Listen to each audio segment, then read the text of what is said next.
Hello and welcome all of you. You are watching K Commerce Academy with me Kunal Singhal. Class 12th accountancy के sample papers को हम solve कर रहे हैं. This is the third lecture video in that series. जहां तक बात है टर्म 2 सिलेबस की, complete syllabus of term 2 accountancy 2022 examination मैंने अपने इस चैनल पे कवर किया है. अगर आपने वो वीडियोस पहले नहीं देखे हैं, किसी भी चैप्टर में आपको कहीं कोई डाउट है, तो डिस्क्रिप्शन में आपको वेरियस प्लेलिस्ट के लिंक मिल जाएंगे, आप उसको जाके देख सकते हैं. मॉक वाइवाज जल्दी ही प्रेजेंट करने वाला हूं मैं, बहुत ही इंपॉर्टेंट रहेंगे आप लोगों के प्रैक्टिकल एग्जामिनेशन के लिए. और अभी ये चल रहा है सैंपल पेपर सीरीज. इंपॉर्टेंट बात यह है कि अगर आपको प्रैक्टिस पेपर्स चाहिए तो आपको कमेंट में अपना मेल आईडी मेंशन कर देना है and I will just mail you the practice papers, sample papers, CBSE model test papers for with marking scheme so that you can practice it according to the board examination pattern, right? So without wasting much time, let's continue with our today's class. sample papers से हम continue कर रहे हैं. first sample paper जो हमने start किया था, तो ये third lecture उसका है. let's start with it. we do have the question paper. इसमें हमने question number 7 तक complete कर लिया था. नहीं, क्वेश्चन नंबर 7 से हमें करना है, क्वेश्चन नंबर 6 तक हमने कंप्लीट कर दिया था, राइट. शुरू करते हैं. Madhav, Madhusudan and Mukund were partners in Jagannath Associates. They decided to dissolve the firm on 31 March 2021. 3 partner हैं और फर्म को डिसॉल्व करने की बात कर रहे हैं. पास necessary journal entries for the following transactions.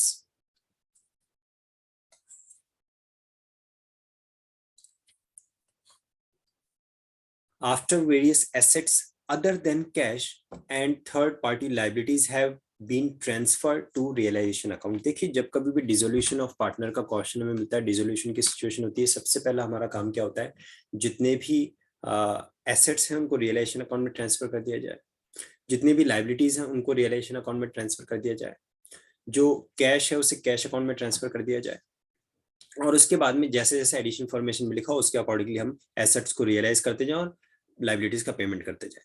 इन्होंने क्लियर वर्ड्स में लिखा है the assets and third party liabilities have already been transfer to the realisation account. Already transfer कर चुके हैं. तो अब जैसे जैसे ये ट्रांजेक्शन्स आगे लिखे हुए हैं, इसके अकॉर्डिंगली हमें जो जनरल एंट्री पास करनी है वो डायरेक्टली या तो एसेट को रियलाइज करने की जनरल एंट्री पास करनी है, या फिर हमें लाइबिलिटीज के पेमेंट की जनरल एंट्री करनी है. एसेट्स को रियलाइज करने के लिए 2 ही जनरल एंट्री होती हैं. बहुत सिंपल सी बात है. सपोज आपने किसी एसेट को सेल किया, उससे मनी रिसीव हुआ, तो आपकी एंट्री हो जाएगी cash account debit to realisation. और वही एसेट अगर किसी पार्टनर ने लिया है तो एसेट एंट्री हो जाएगी partners capital account debit to realisation. I repeat, अगर कैश में रियलाइज हो तो cash account debit to realisation account, और अगर पार्टनर ने लिया तो partners capital account debit to realisation account. Simple सा है एसेट के लिए. लाइबिलिटीज की अगर बात करें, सिंपल से एंट्री, लाइबिलिटीज का कैश में पेमेंट किया तो realisation account debit to cash account, और अगर लाइबिलिटीज को पार्टनर ने पेमेंट किया तो realisation account debit to partners capital account. Simple सा लॉजिक है, कोई इसमें ज्यादा डिफिकल्टी नहीं. एक एक ट्रांजेक्शन को पढ़ेंगे और उसको हम एंटर करेंगे अपनी कॉपी में. सबसे पहला काम हमारा क्या होगा, फॉर्मेट ड्रॉ कर लेते हैं, right. So let's come to the format first.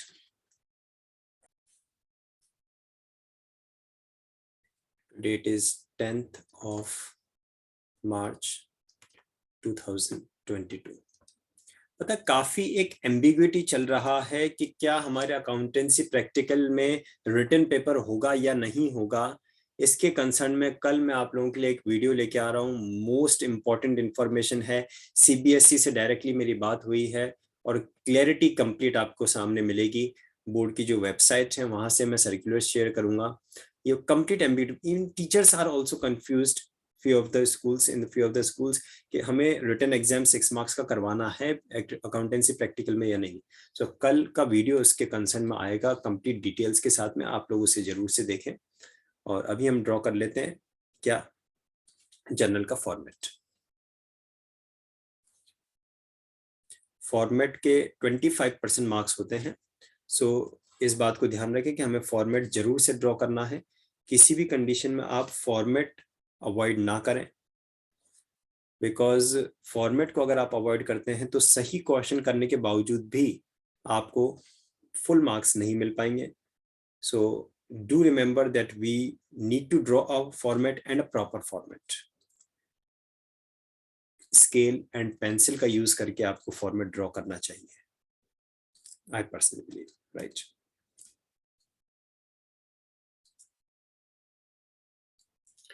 So here we do have the format. अब हमें करना क्या है, ट्रांजैक्शन को हम रीड करते जाएंगे और इस फॉर्मेट में एंटर करते जाएंगे.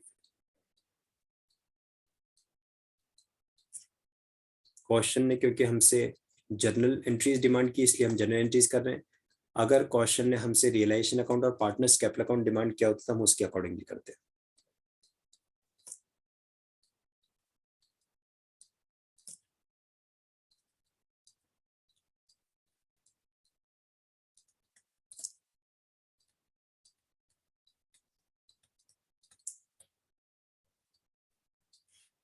The first transaction we do have is old machine fully written off was sold for rupees 42,000 while a payment of rupees 6,000 is made to bank for a bill discounted being dishonored. तो यहाँ पे दो चीजें हैं.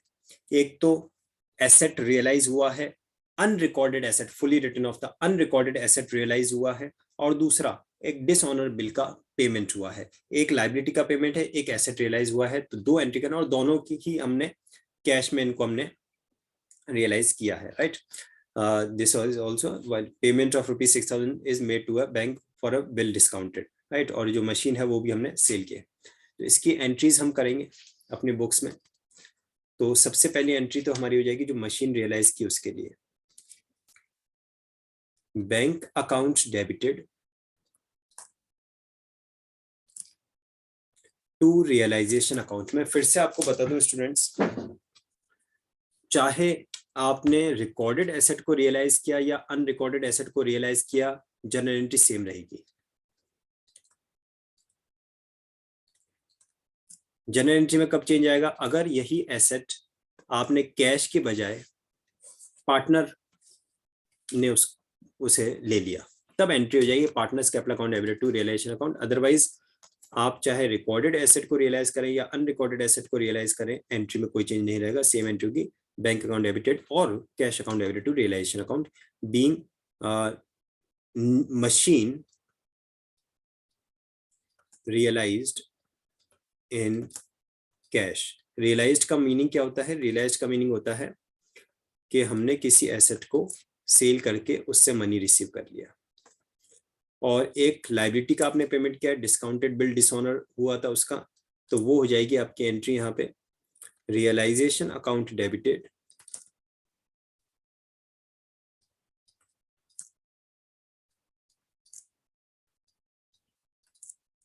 To bank account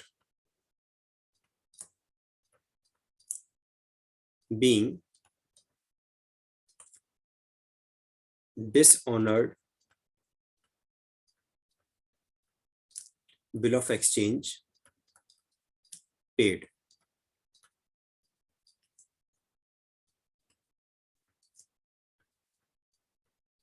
amount भी इनकी लिख देते हैं हम. देखिए जो मशीन है वो तो रियलाइज हुई है कितने में, 42,000 में, और जो बिल का पेमेंट है वो 6,000 का है.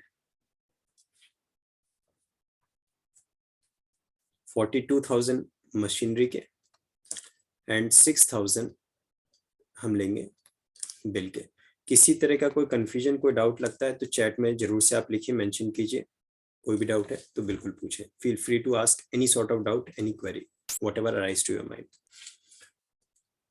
और उम्मीद करता हूँ आप कॉपीज हाथ में लेके बैठते हैं, मेरे साथ साथ सॉल्व करते जाते हैं क्वेश्चंस को.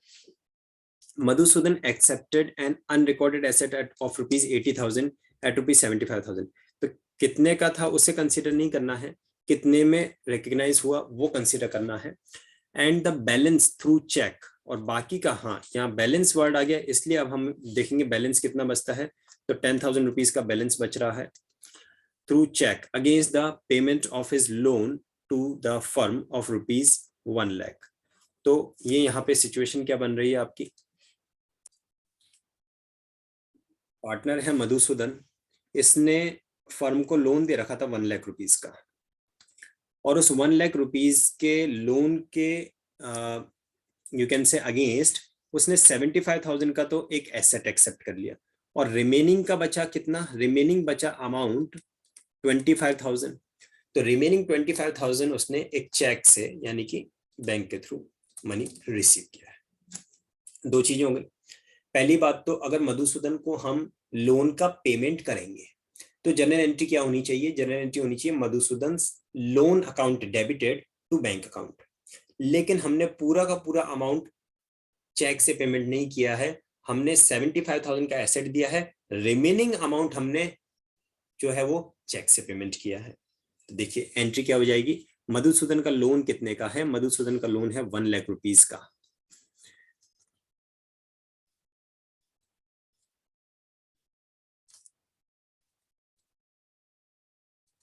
मधुसूदन लोन अकाउंट डेबिटेड, कितने का लोन है, 1 लाख रुपीस का, टू रियलाइजेशन अकाउंट, जो एसेट हमने दिया उसके लिए कितने का, 75,000 रुपीज का। ठीक है, एसेट 80 का था बट हमने उसको वैल्यू 75 में किया, और remaining amount to bank account जो हमने चेक से पेमेंट किया, balance amount ₹25,000 being partners loan settled.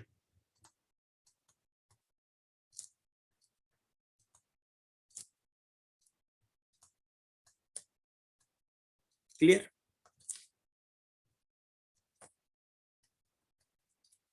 आगे बढ़ते हैं।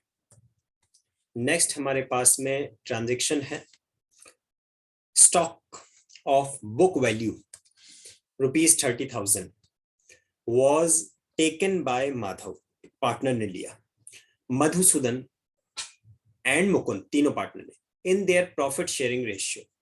प्रॉफिट शेयरिंग स्टॉक कितने का है, 30,000 का।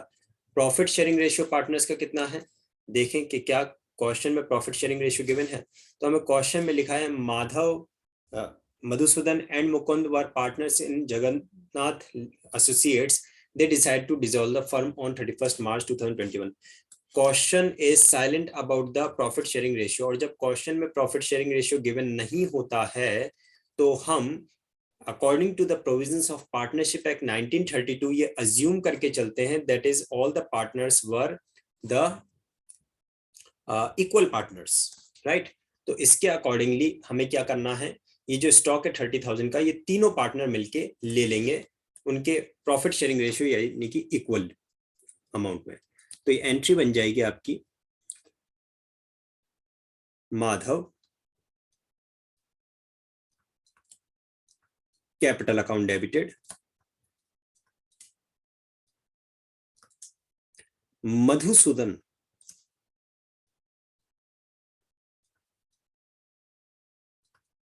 कैपिटल अकाउंट डेबिटेड, और तीसरे पार्टनर का क्या नाम है, Mukund, Mukund capital account debited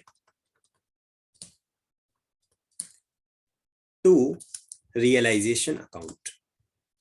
यही स्टॉक अगर आपने कैश में रियलाइज किया होता तो हमारी एंट्री हो जाती cash account debit to realisation account, bank account debit to realisation account. और यही स्टॉक आपने पार्टनर्स ने ले लिया तो एंट्री होगी partners capital account debit to realisation account. Asset नहीं लिखनी, टू एसेट नहीं लिखना, टू स्टॉक नहीं लिखना, टू रियलाइजेशन अकाउंट। क्यों, क्योंकि एसेट्स तो ऑलरेडी रियलाइजेशन अकाउंट ट्रांसफर हो चुके हैं, लिखा था क्वेश्चन में स्टार्टिंग में, being stock taken over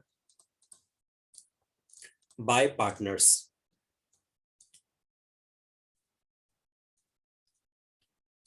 right, 30,000 का जो स्टॉक है तीनों पार्टनर्स उनके प्रॉफिट शेयरिंग रेशियो में डिवाइड कर लेंगे, दैट इज 1:1:1 इक्वल रेशियो में, राइट। अब आगे कुछ एंट्रीज और बची हैं तो हम जल्दी से फॉर्मेट ड्रॉ कर लेते हैं जनरल का।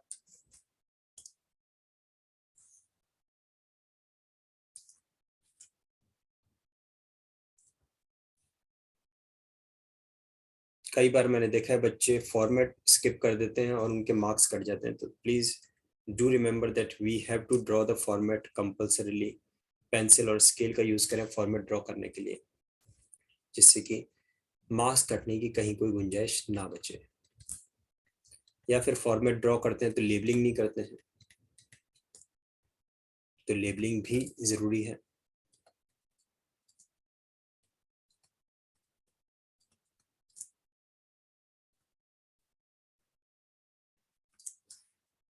चलिए नेक्स्ट ट्रांजैक्शन की तरफ हम बढ़ते हैं।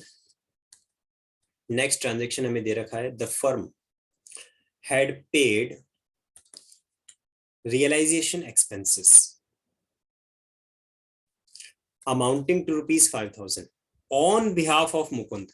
Who is bearing these realization expenses? The partner is bearing the realization expenses. Who had paid the expenses? Firm has paid the expenses. एक बहुत इंपॉर्टेंट कॉन्सेप्ट है रियलाइजेशन एक्सपेंस के बारे में।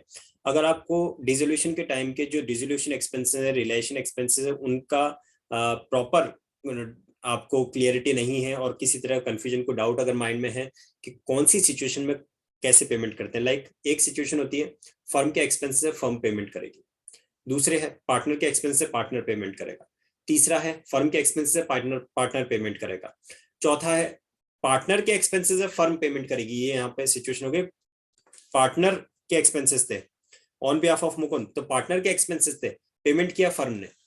तो ये चारों सिचुएशन में क्या क्या जनरल एंट्री रहती है रियलाइजेशन एक्सपेंसेस के लिए, डिसोल्यूशन एक्सपेंसेस के लिए। अगर आपको कोई कंफ्यूजन है माइंड में तो डिस्क्रिप्शन में एक प्लेलिस्ट गिवन है डिसोल्यूशन ऑफ पार्टनरशिप के बारे में, उसमें जाके आप देखें रियलाइजेशन एक्सपेंसेस को मैंने सेपरेटली एक्सप्लेन किया है, सेपरेट वीडियोस का बना हुआ है, फुल क्लैरिटी आपको उसका मिलेगा। राइट, यहाँ पे सिचुएशन क्या हो रही है, एक्सपेंसेस किसके हैं, पार्टनर के, जिसके एक्सपेंसेस होते हैं उसको हम करेंगे डेबिट, और पेमेंट कौन कर रहा है, फर्म। फर्म जब पेमेंट करती है तो हम कैश अकाउंट को या फिर बैंक अकाउंट को क्रेडिट करते हैं। तो जनरल एंट्री बन जाएगी Mukund's capital account debited to bank account rupees 5,000।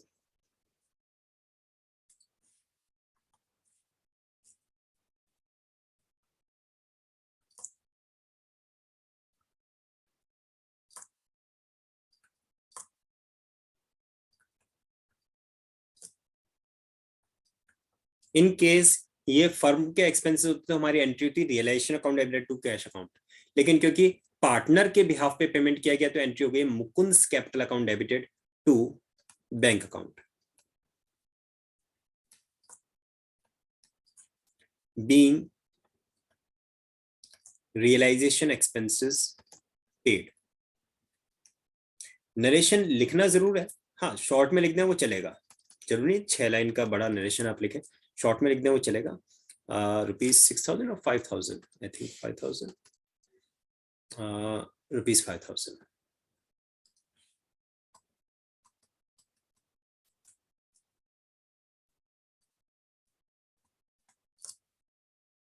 Daily शाम को 5 बजे हमारी क्लास होती है, ये लाइव लेक्चर होता है यूट्यूब पे। Accountancy class 12 CBSE term 2 examination का कंप्लीट सिलेबस भी मैंने यहाँ पे कवर किया है, और आपका जिस दिन अकाउंटेंसी का फाइनल एग्जामिनेशन होगा उस दिन तक मैं डेली आपको sample papers, sample questions practice करवाता रहूंगा। तो करना बस ये है कि डेली शाम का 9 बजे का टाइम आप फ्री कर लिया करें और रेडी रहा करें क्लास को ज्वाइन करने के लिए। नेक्स्ट हमारे पास में ट्रांजेक्शन गिवन है, there was a vehicle loan of rupees 2 lakh which was paid by surrender of assets to the bank at an agreed value of rupees 1,40,000। एक लोन लाइबिलिटी है जिसे हमने एसेट देके सेटल कर दिया है। 2 लाख की लाइबिलिटी थी और 1,40,000 का एसेट हमने दिया। The shortfall that is rupees 60,000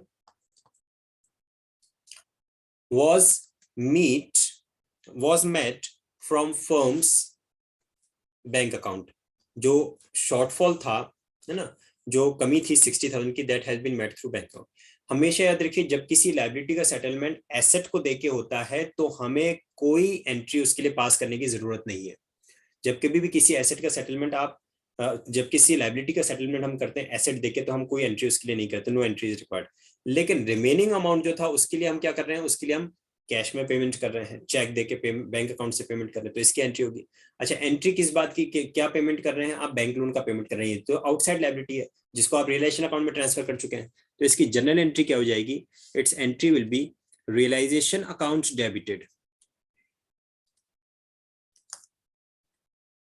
कोई भी लायबिलिटी का जब आप पेमेंट करेंगे तो एंट्री सेम रहेगी, realization account debited to bank account. किसी भी लायबिलिटी का पेमेंट करें, चाहे वो रिकॉर्डेड थी, अनरिकॉर्डेड थी, व्हाटएवर, बस चेंज आएगा नरेशन में, बीइंग लोन लायबिलिटी पेड। और कितने की, सिर्फ जो अमाउंट बैलेंस अमाउंट था, यानी कि 60,000। वैसे 2 लाख का लोन था, लेकिन 140 का तो आपने एसेट देके सेटल कर लिया, तो हम यहाँ पे लिखेंगे सिर्फ 60,000। तो ये है सॉल्यूशन इसका। देखते हैं क्या कोई और ट्रांजैक्शन बचा है इसमें। Most probably this must be that all the transactions. Fine, यहाँ पे कंप्लीट होता है। तो एक बार सॉल्यूशन को आप दोबारा से देख लें। किसी तरह का कोई कंफ्यूजन, को डाउट लगता है तो आप मुझे चैट बॉक्स में लिख सकते हैं, पूछ लीजिए। किसी जनरल एंट्री में किसी तरह का कोई कंफ्यूजन लग रहा है तो आप प्लीज पूछिए। देखिए, पहली तो 2 जनरल एंट्रीज हैं, वो एसेट को रियलाइज करने की और लायबिलिटी को पेमेंट करने की थी। दूसरे में जो था वो एक पार्टनर का लोन का हमने पेमेंट किया या उसका सेटलमेंट किया, उसके बारे में था। देन हमारे पास में थर्ड ट्रांजेक्शन जो गिवन था वो था स्टॉक को तीनों पार्टनर ने लिया था। देन फिफ्थ हमारे पास में था जो एक्सपेंस थे, रियलाइजेशन एक्सपेंसेस, वो फर्म ने पेमेंट किए on behalf of partner.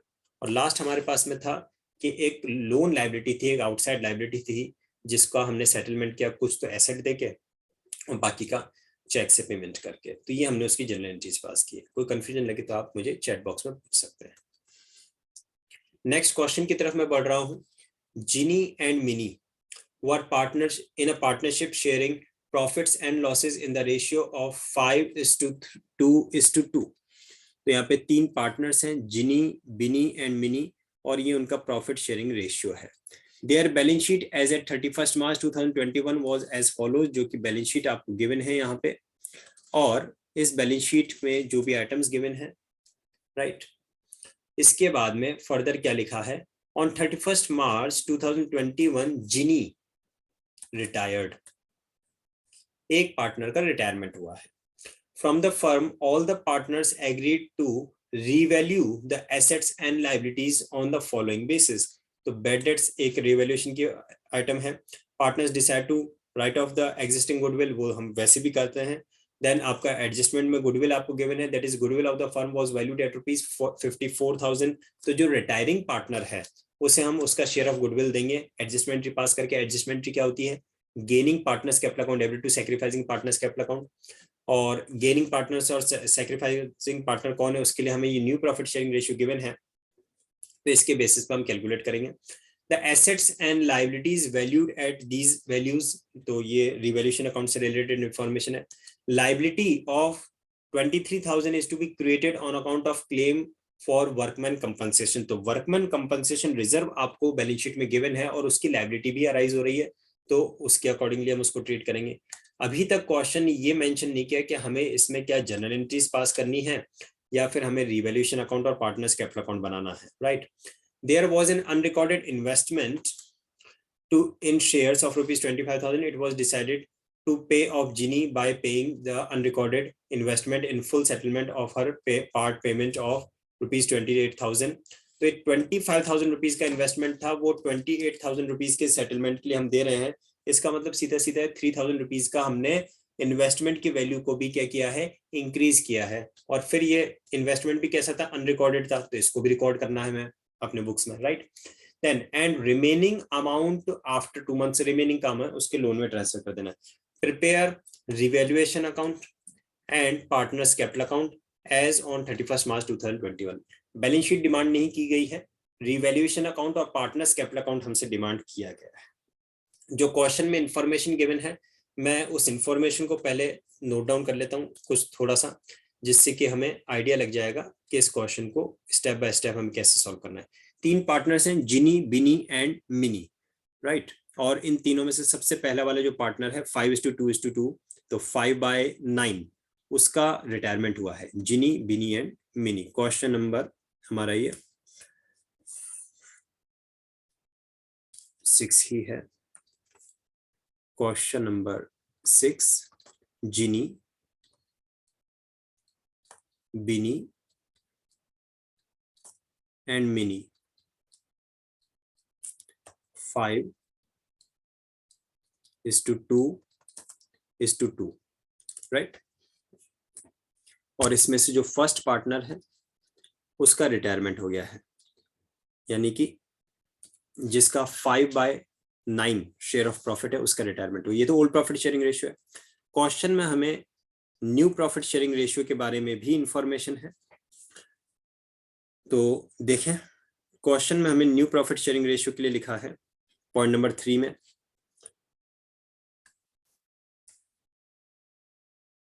who will share profits in future as 5:4। 5:4 के रेशियो में ये अपने फ्यूचर प्रॉफिट्स को शेयर करने वाले हैं। So the future profit sharing ratio will be 5:4। जब आपके पास में ओल्ड प्रॉफिट शेयरिंग रेशियो भी है, न्यू प्रॉफिट शेयरिंग रेशियो भी है, you can easily calculate the gaining and sacrificing ratio using a formula old profit sharing ratio minus new profit sharing ratio. If comes positive then sacrificing, if comes negative then gaining, right। तो यहाँ पे हमारे पास में 3 partners हैं, जिनी, बिनी and mini. Old profit sharing ratio है 5/9, 2/9 and 2/9। इसमें से हम माइनस करेंगे इनके न्यू प्रॉफिट शेयरिंग रेशियो, तो जीनी का तो हो गया रिटायरमेंट, देन 5/9 एंड 4/9।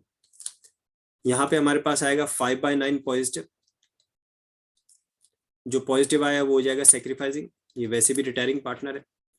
और यहाँ पे सिचुएशन हो जाएगी 2 - 5, तो 2 - 5 आएगा हमारे पास में -3/9, क्योंकि ये माइनस आया तो ये हो जाएगा गेनिंग। और इसके बाद में यहाँ आएगा 2 - 4 = -2/9, ये भी हो जाएगा gaining. So the gaining ratio among these partners will be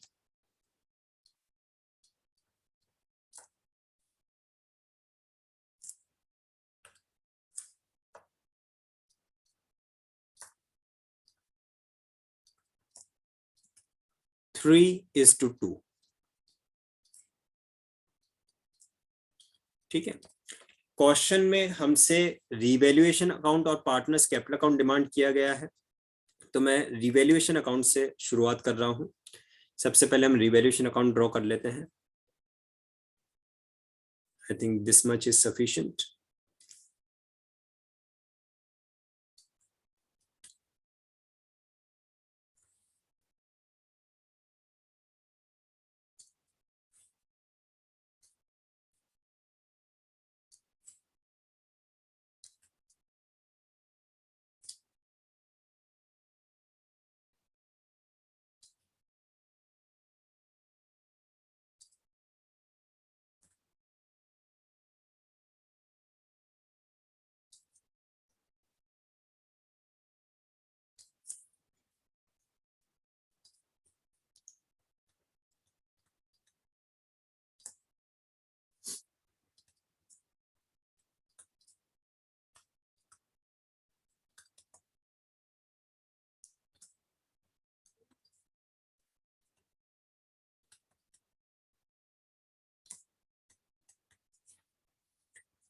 चलिए देखते हैं क्वेश्चन में क्या क्या इंफॉर्मेशन है। सबसे पहला आइटम दे रखा है bad debts, amounted ₹5,000। A provision for doubtful debts was to be maintained at the rate of 10% on debtors। एक तो 5,000 के तो बैड डेट्स हो ही गए, और बाकी का आपको प्रोविजन मेंटेन करना है 10% के रेट से। तो देखना हमें यह है कि ऑलरेडी बैलेंस शीट में कितना प्रोविजन है। क्वेश्चन में देखिए आप, बैलेंस शीट में हमें दे रखा है डेटर्स 38,000 के, और इसके बाद में इसमें से प्रोविजन लेस किया 2,300 का, रिमेनिंग बचा 35,700 का। 5,000 रुपीज के बैड डेट्स हो गए। 38,000 में से जब हमने 5,000 लेस किया तो हमारे पास में बचता है कितना, 33,000। 33,000 का जब आप कैलकुलेट करेंगे 5%, तो 33,000 का 5% हो जाता है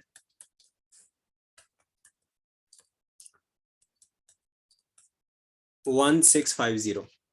हमारे पास में provision for doubtful debt already 2300 का है, यानी एक्सेस प्रोविजन है। एक मिनट, प्रोविजन हमें 5% चाहिए 10%? Let me check once again, addition formation में देख लें एक बार कि हमें प्रोविजन कितना डिमांड किया गया है।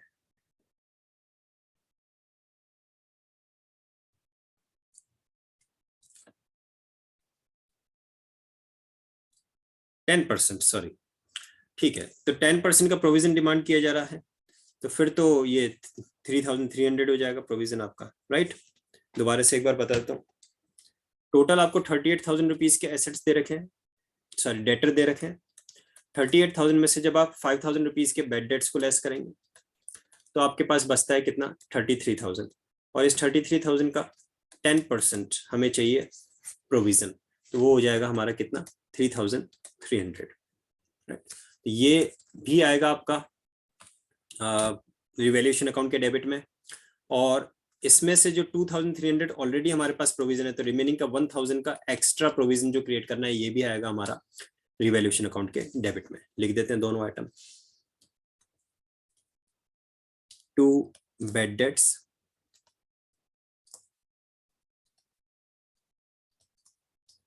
और कितने हो जाएंगे, ₹5,000, 2 प्रोविजन फॉर डाउटफुल डेट्स,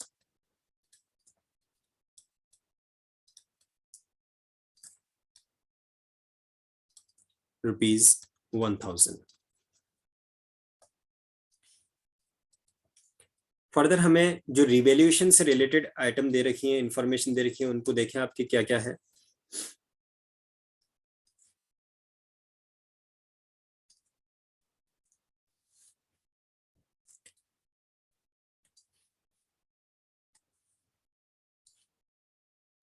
देखिए, ये पार्टनर का एग्जिस्टिंग गुडविल का तो बैलेंस शीट में, इसमें रिवैल्यूएशन अकाउंट में कुछ नहीं होगा, यहाँ कुछ नहीं होगा। ये देखिए, assets and liabilities was valued as this, inventories 1,30,000, then machinery 82,000, then furniture 1,95,000, building ₹6 lakh, right. तब ये 4 एसेट्स की हमें वैल्यू दे रखी है कि क्या क्या उनको रिवैल्यू किया गया। तो हमें देखना है कि बैलेंस शीट में कितने के थे। ये बैलेंस शीट में हमें ये आइटम्स दे रखे हैं, इन्वेंट्रीज 1,34,000। तो जब आप इन्वेंट्री को 1,34,000 से 1,30,000 पे लेके जाओगे, इसका मतलब क्या है, 4,000 का लॉस डेबिट में आएगा। इसके बाद में मशीनरी 1,00,000 से 82, तो मशीनरी के ऊपर क्या लग गया, डेप्रिसिएशन 18,000 रुपीज का, अगेन लॉस डेबिट में आएगा 18,000 रुपीज, गॉट इट। इसके बाद में फर्नीचर 180 से हो गया 195, यहां पे क्या हुआ, यहाँ पे इंक्रीज हो गया, तो 15,000 आपका क्रेडिट साइड में आएगा फर्नीचर का। और बिल्डिंग आपका 570 से 6 हो गया, यानी कि अगेन 30,000 आपका क्रेडिट में आएगा as increase in the value of asset, ठीक है।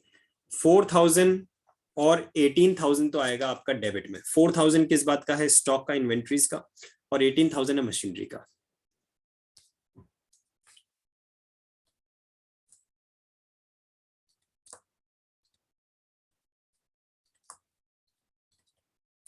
जब कभी भी किसी एसेट की वैल्यू में फॉल होता है तो उसे हम debit side of revaluation account पे लिखते हैं।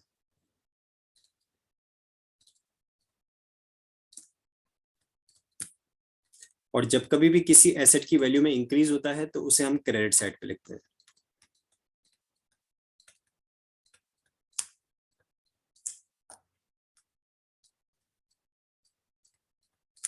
तो फर्नीचर और बिल्डिंग दोनों की वैल्यू में इंक्रीज हुआ था,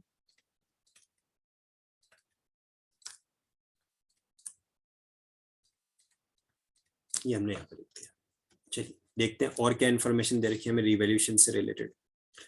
फर्दर हमें क्वेश्चन में नेक्स्ट पॉइंट को अगर हम देखें तो देखा, liability of ₹23,000 is to be created for the workman compensation, workman compensation की 23,000 रुपीज की लाइबिलिटी का क्रिएट करना है, लाइबिलिटी क्रिएट करनी है हमें 23,000 रुपीज की। और वर्कमैन कंपनसेशन हमारे पास है कितना? वर्कमैन कंपनसेशन हमारे पास में है, देखिए ये तो हो गया अमाउंट क्रेडिटर का, देन ये हो गया बैंक ओवरड्राफ्ट का, ये वर्कमैन कंपनसेशन रिजर्व का, और ये नीचे फिर हो जाएगा कैपिटल्स का। तो ये है 32,000। वर्कमैन कंपनसेशन रिजर्व कितना है हमारे पास में? 32,000 का। लाइबिलिटी कितनी क्रिएट करनी है हमें वर्कमैन कंपनसेशन की?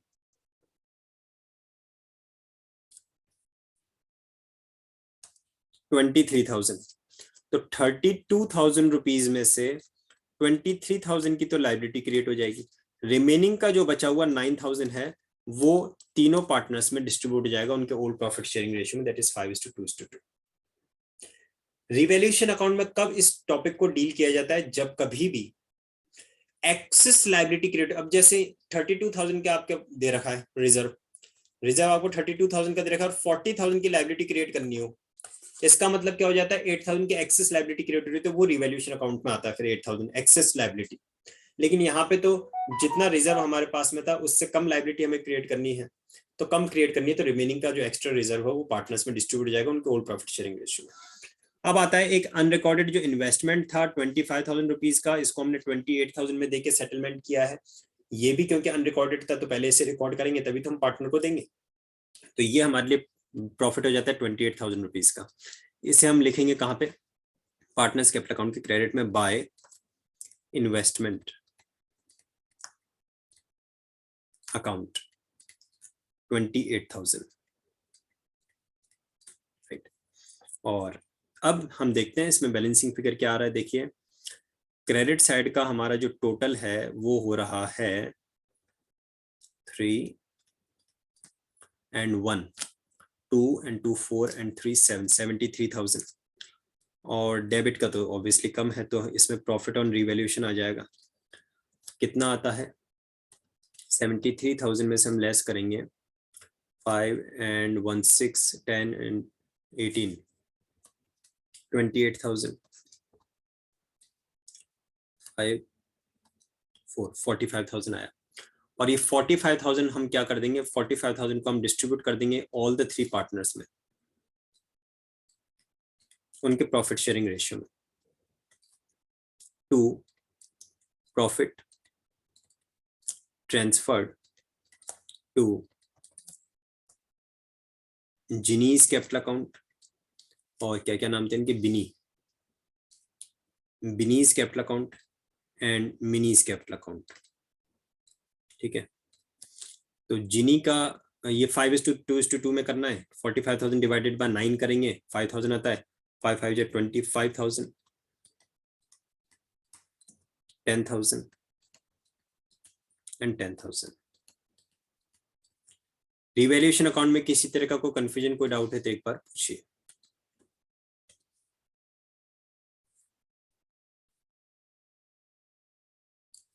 यहाँ मैं पार्टनर्स कैपिटल अकाउंट ड्रॉ कर रहा हूँ। इन द मीन टाइम आप एक बार रिवैल्यूएशन अकाउंट चेक कर लो। रिवैल्यूएशन अकाउंट में कोई कंफ्यूजन, कोई डाउट है then feel free to ask.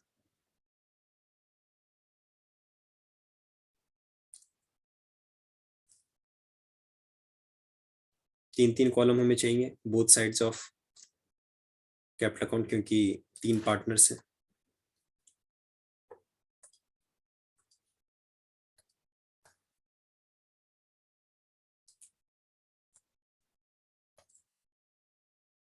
मैं फिर से बोल रहा हूँ, फॉर्मेट जरूर ड्रॉ करने हैं, कुछ भी हो जाए स्केल एंड पेंसिल का यूज करके फॉर्मेट जरूर ड्रॉ करें।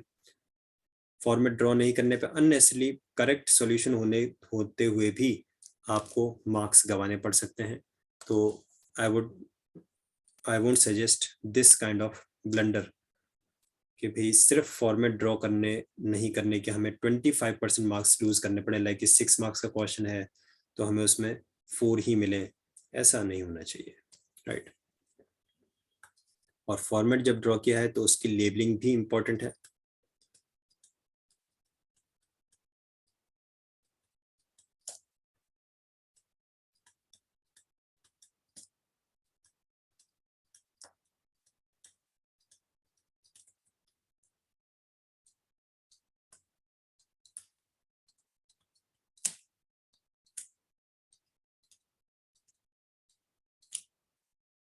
जिनी,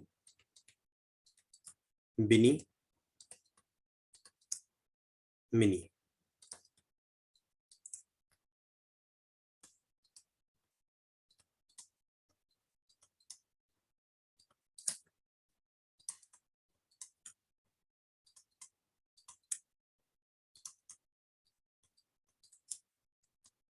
जब आप पार्टनर्स कैपिटल अकाउंट बनाते हैं तो सबसे पहला काम आपका क्या होता है? बैलेंस ब्रॉट डाउन लिखना, जो कि हमें ऑब्वियसली बैलेंस शीट से मिलेंगे। तो चलते हैं हम बैलेंस शीट में।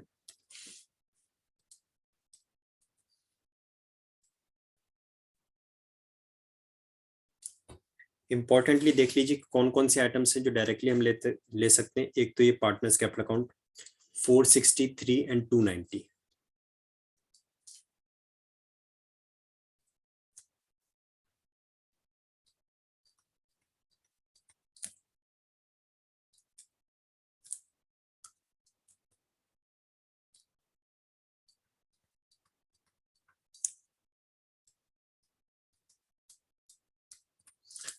इसके बाद में बैलेंस शीट में आपको एक आइटम और दे रखा है जो कि आप डायरेक्टली ले सकते हैं, named as goodwill.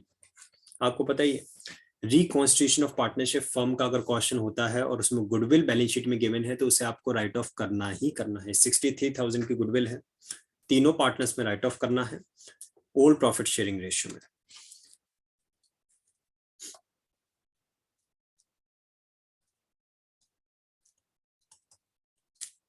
To goodwill account, right. 3,000 की जो गुडविल है इसे हम तीनों पार्टनर्स में उनके old profit sharing ratio that is 5:2:2 में डिवाइड कर देंगे। सो डिवाइडेड बाय 9, तो हमारे पास आता है 7,000, 7 5 या 35 एंड 7 2 या 14, अगेन 7 2 या 14।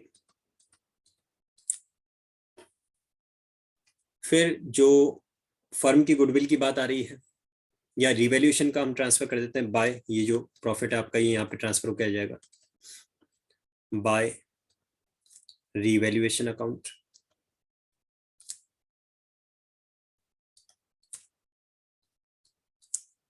$25,000, $10,000, $10,000।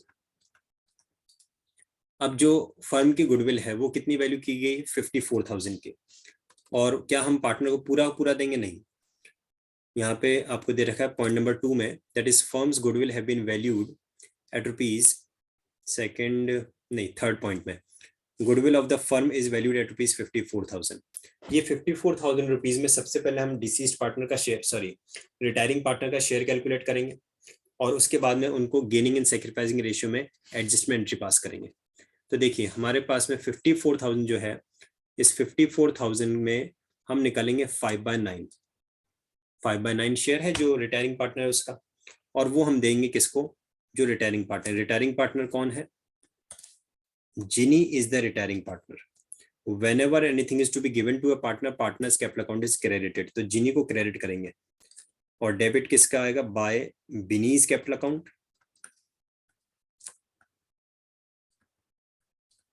Bye Mini's capital account.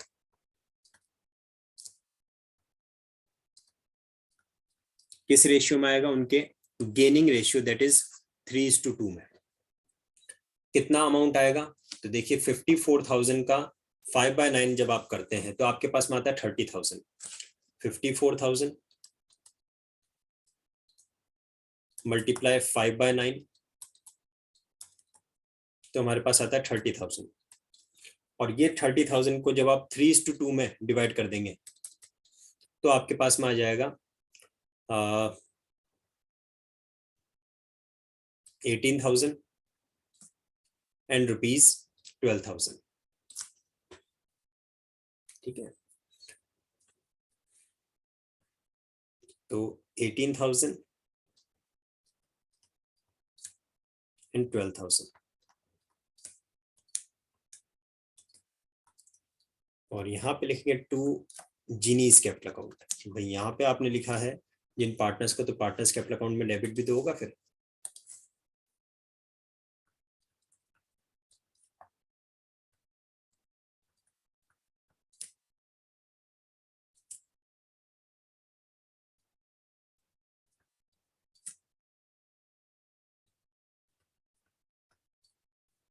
$18,000 and ₹12,000। ठीक है, आगे बढ़ते हैं। फर्दर क्या दे रखा है हमें क्वेश्चन में, workman compensation reserve. Workman compensation reserve आपको ध्यान है बैलेंस शीट में दे रखा था 32,000 का, जिसमें से लाइबिलिटी अराइज हो रही है 23,000 की, तो रिमेनिंग का बचा हुआ 9,000 हमें पार्टनर्स को डिस्ट्रीब्यूट करना है। हम लिखेंगे बाय वर्कमैन कंपनसेशन रिजर्व, और 9,000 रुपीज का जो है वो डिस्ट्रीब्यूट हो जाएगा तीनों पार्टनर्स में उनके प्रॉफिट शेयरिंग रेशियो में, दैट इज 5,000, 2,000 एंड 2,000। ठीक है, इसके अलावा क्वेश्चन में अगर और कुछ बचता है तो देख लीजिए, अदरवाइज हम क्या करेंगे, फाइनल सेटलमेंट करेंगे इनके अकाउंट्स का। तो एक बार तो देखते हैं कि बैलेंस शीट में कोई आइटम ऐसी है, बैलेंस शीट में कोई आपको ऐसी आइटम नजर नहीं आ रही जिसका कोई एडजस्टमेंट करना बचता हो, कोई एक्यूमुलेटेड प्रॉफिट्स या लॉसेस होते तो उसको हम देखते हैं। अब हम आते हैं एडिशनल फॉर्मेशन में। तो additional information number first, second, third, fourth, fifth, इन सब का ऑलरेडी हम एडजस्टमेंट कर चुके हैं। और जो सिक्स्थ एडिशनल फॉर्मेशन है वो साफ साफ कह रहा है कि जो पेमेंट करना है वो पार्टनर को, वो इन्वेस्टमेंट देके करना है। तो बस वहीं आ जाते हैं हम सीधा सीधा।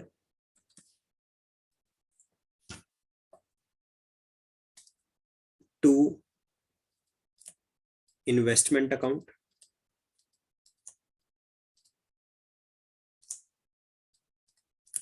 ₹28,000 के इन्वेस्टमेंट दे दिए, और बाकी का टू जिनीज लोन अकाउंट, ये हमारे पास बैलेंसिंग फिगर आ जाएगा। राइट, तो देखिए यहाँ पे टोटल हो रहा है 0, 0, 0, then 5 and 8, 13, 13 and 2, 15, 15 and 5, 20 and 2, 2 and 6, 8, 8 and 2, 10, 11, 12, 2 and 1, 5,20,000 आ जाता है। और 5,20,000 में से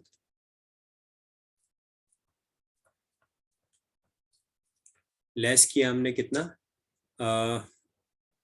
513, 3 and 1, 63,000, 5,20,000, इसमें से 63,000 आप लेस कर दो, 0, 0, 0, 7, 11 minus 6, 5 and 4, 4,57,000।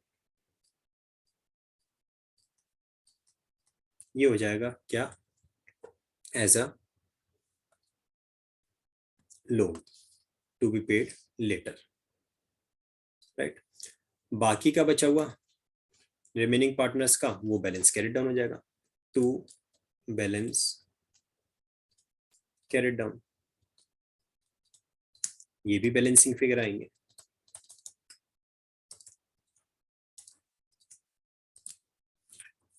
तो देखिए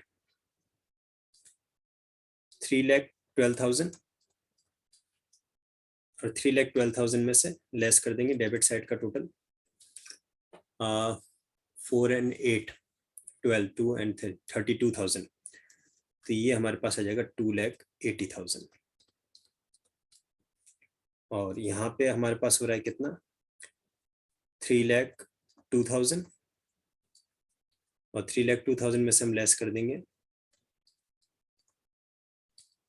4 and 2, 6, 1, 26,000, 3,02,000 में से 26,000 हमें लेस करना है, 12 minus 6, 6 हो जाएगा, एंड 9 minus 2, 7 and 2, 2,76,000, ये इसका बैलेंस कैरेक्टर हो गया।